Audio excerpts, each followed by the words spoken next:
Jesus Christ according to Luke. The Lord appointed 70 other disciples and sent them on ahead of him in pairs to every town and place where he himself intended to go. The 70 returned with joy, saying, Lord, in your name, even the demons submit to us. He said to them, I watched Satan fall from heaven like a flash of lightning.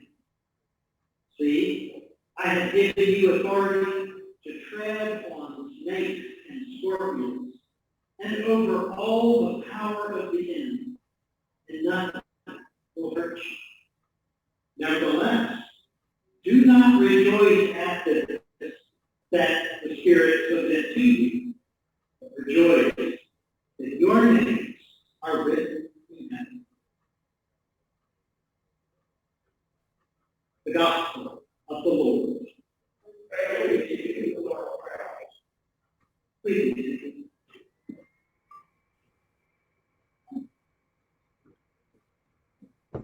Today is the third of our interim event Sundays, and our topic is leadership.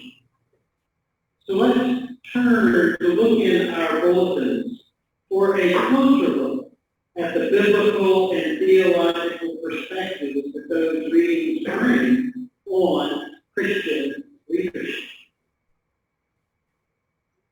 To some people, leadership may seem more like a secular business term than a sacred church concern. Yet, in a reading from Acts, not one of our readings today, Jesus himself is referred to as leader and Savior. Many people may also think of leadership in terms of one individual leading a group of people.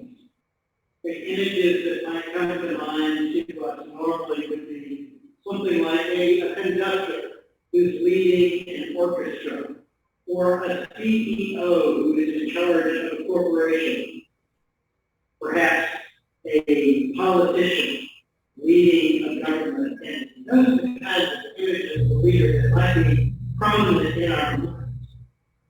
Yet, what we see is that while there are certain individual leaders who are very important in the Bible, there are many other places where shared leadership is even more important. Collaborative leadership or mutual ministry, if you want to call it that, are what the Bible testifies to over and over again as this is the way the church works best. This is the way that God's people work best together. So our column today recognizes that all people need to call upon God prayerfully if we are to understand what's going on. Without that, we can neither know what to do, nor can we expect God's grace and power to assist us in carrying out what is ultimately God's work. And how much more that is true for church. All of us have to be prayerful in asking God to carry out the responsibilities with which we have been entrusted by the church. And I do mean a collective we.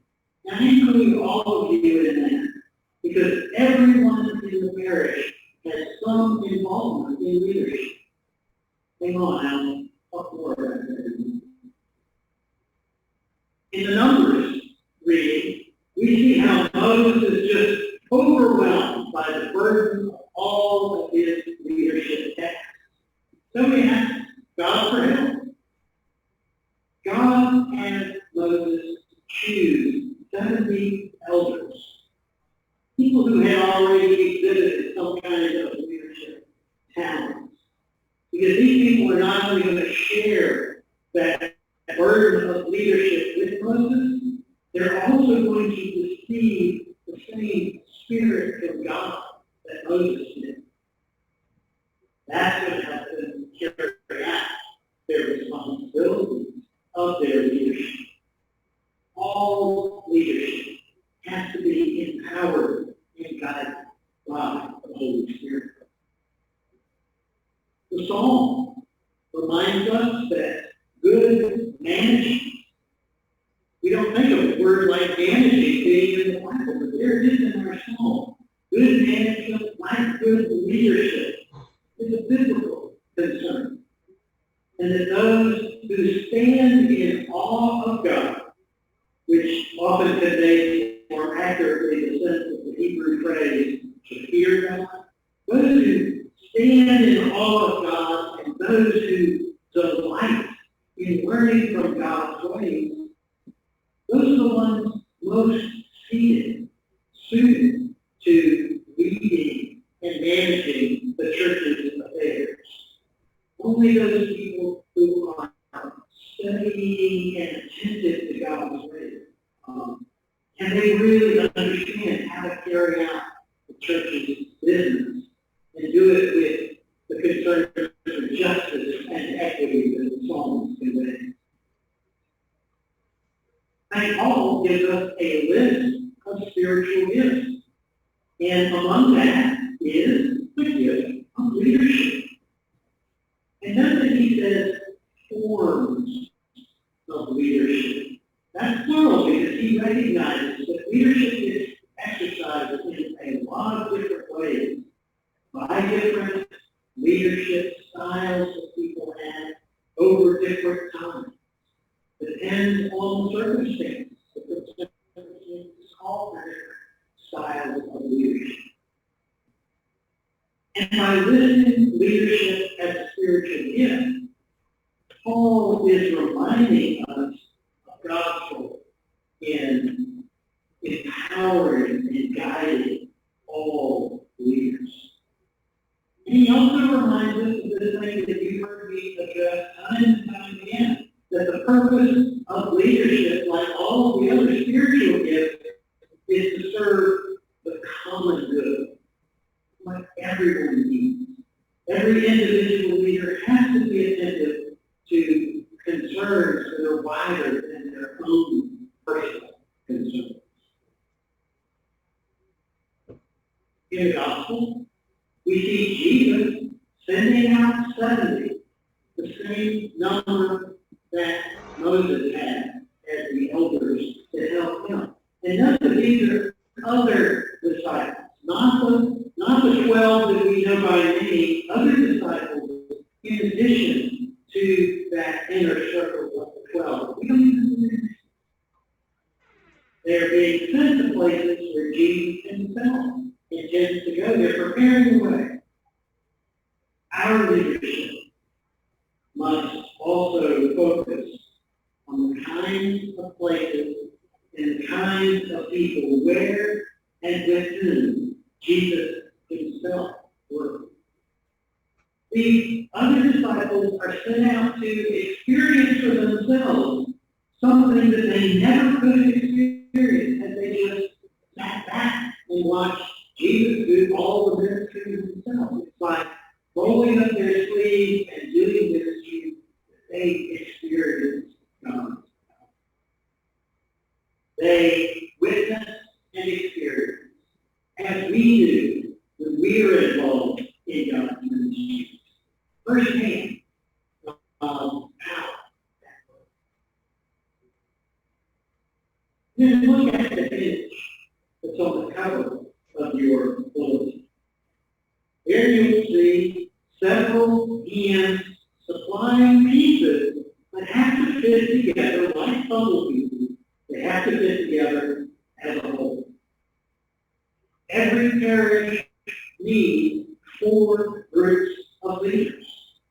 It needs its members. It needs its vestry and lay leaders.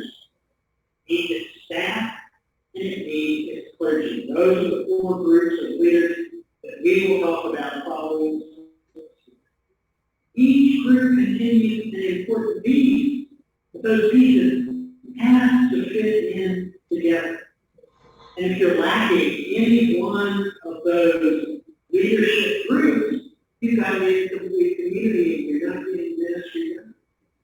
And if any of those groups of leaders are trying to fit a piece that doesn't fit in with the others, then you're also going to have a disconnect. It's not going to work. Your ministries are not going to work together.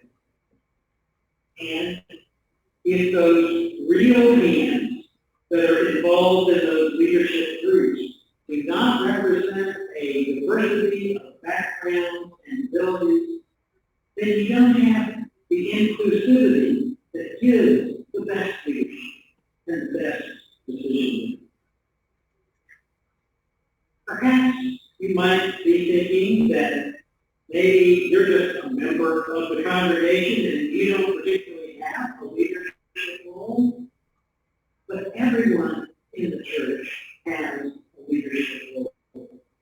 Think about all the things that you're called on to do. You select your best members. You respond to the calls to participate in ministry activities that your parish leaders ask you to join in. No ministry could happen here, not even on Sunday morning, without your involvement.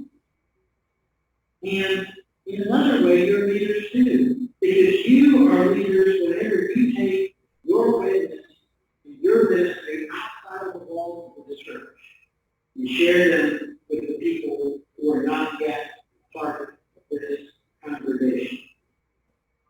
Without every member's involvement, engagement in the congregation's ministries, little or nothing would ever get accomplished.